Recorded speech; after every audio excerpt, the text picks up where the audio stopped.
Assalamualaikum warahmatullahi wabarakatuh. Baiklah, saya akan menjelaskan pertanyaan soal nomor 3 yang dimana menjelaskan dan memberikan 3 contoh sifat fisik suatu senyawa turunan alkohol yang menentukan kereaktifan dan fungsinya sebagai senyawa obat.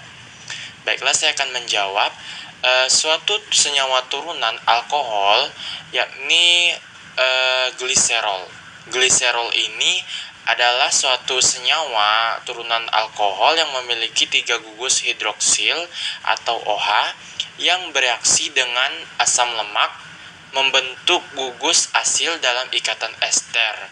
Jumlah asam lemak ini yang menentukan pengelompokan dan penamaan gliserida sesuai dengan jumlah alkohol yang teresterifikasi dan posisi gugus aslinya. Gliserol merupakan cairan yang tidak berwarna, tidak berbau, dan merupakan cairan kental yang memiliki rasa manis. Gliserol dapat larut dalam air dan alkohol, sedikit larut dalam banyak pelarut umum seperti eter dan dioksan, dan tidak larut dalam hidrokarbon. Sifat-sifat fisik umumnya, yang pertama, gliserol itu memiliki berat molekul sebesar 92 gram per mol dengan densitas sebesar 1261 gram per kubik, dengan fase bentuk cair, memiliki warna kuning pucat, dengan panas jenis 0,4097 kalori, dengan titik didih 290 derajat Celcius, dan titik lelehnya 18 derajat Celcius. Nah, kemurniannya ini mencapai 99% dengan impuritas 1% dari kandungan air atau H2O. Gliserol digunakan dalam farmasi sebagai sediaan antibiotik dan kapsul, yang mana dalam mekanisme kerja obat tersebut dengan interaksi rantai hidrokarbonnya bekerja sebagai pencahar dan pencair, terutama senyawa hidroksinya yang berinteraksi menarik H2O dari dalam tubuh untuk melancarkan proses pencernaan, dan dalam fungsi lain sebagai zat pengental.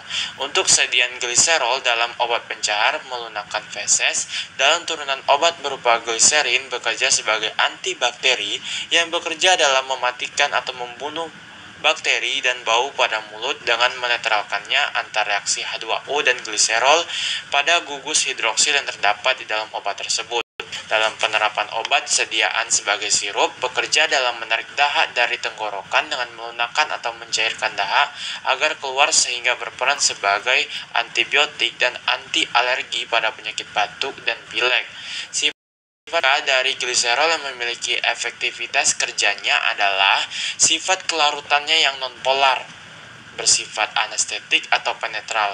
Nah, dari sifat kelarutannya yang nonpolar ini dan sifat asam anestetiknya yang berperan sebagai penetral, menjadikannya gugus asam anestetik dan juga kelarutan yang nonpolarnya ini yang bekerja di dalam tubuh sebagai obat, sehingga mempermudah dalam proses misalnya tadi seperti penarikan dahak dan juga pelunakan feses.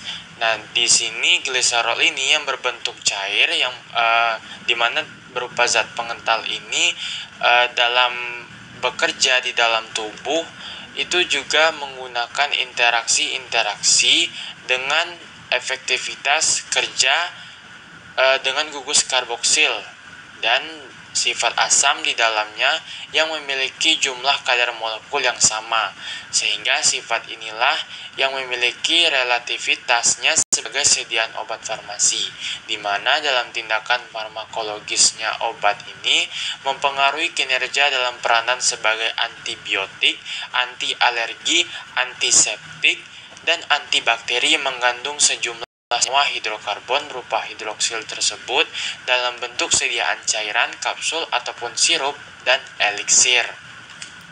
Dari ikatan senyawa rantai karbon gliserol ini yang merupakan asam lemak, dia melakukan perombakan dengan H2O atau bereaksi dengan H2O dengan suhu tertentu pada obat dan berinteraksi di dalam tubuh secara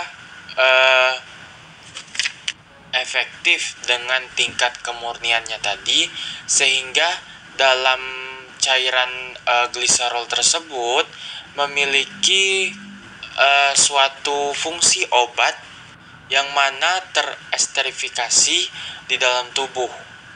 Oleh karena itu, gliserol ini yang merupakan suatu senyawa turunan alkohol yang sangat banyak digunakan dalam farmasi, terutama sebagai campuran obat maupun sediaan obat. Dengan sifat-sifat tadi, maka kreativitas atau efektif dari kerja obat tersebut dapat maksimal sehingga dapat mempermudah proses kerja ataupun absorpsinya di dalam tubuh kita. Baiklah, itulah penjelasan saya dan contoh sifat fisik dari senyawa turunan alkohol yakni gliserol yang mana dalam menentukan reaktivitas dan fungsinya sebagai obat dalam farmakologisnya. Sekian dan terima kasih. Wassalamualaikum warahmatullahi wabarakatuh.